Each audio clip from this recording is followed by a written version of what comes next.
Hi, I'm Robert Estrin here at virtualsheetmusic.com. Welcome. Today's subject is, how do you know the right piece to study? This is such an important part of your progress as an instrumentalist or singer. And for teachers, knowing what repertoire to give students progressively is vital for success of the students. Well, how do you know?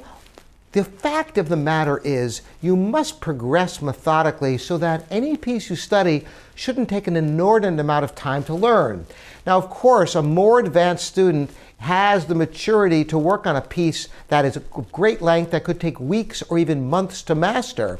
On the more elementary levels, however, it's important not to spend more than a couple of weeks, 2-3 weeks on a piece before it's mastered.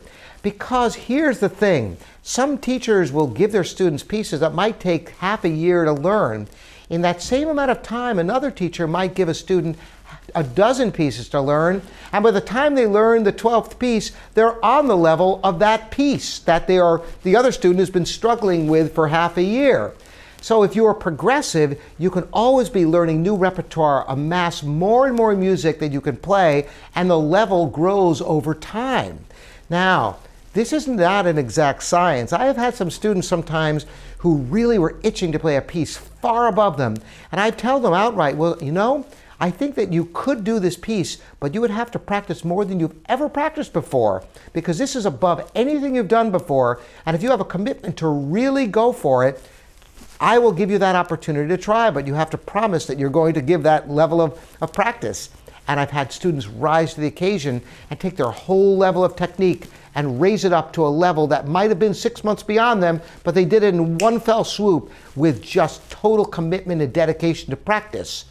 This does happen sometimes, but for the most part, I think all too often, teachers will want to glorify their own image of what their students are studying by advancing them too rapidly to the detriment of the student who struggles. It's more important to master your music rather than to learn long extended compositions that take forever to learn and may never master. So be careful to choose music that you can learn and play on a very high level within enough of a time frame that you have the maturity to handle. Thanks for joining me, Robert Estrin here at virtualsheetmusic.com.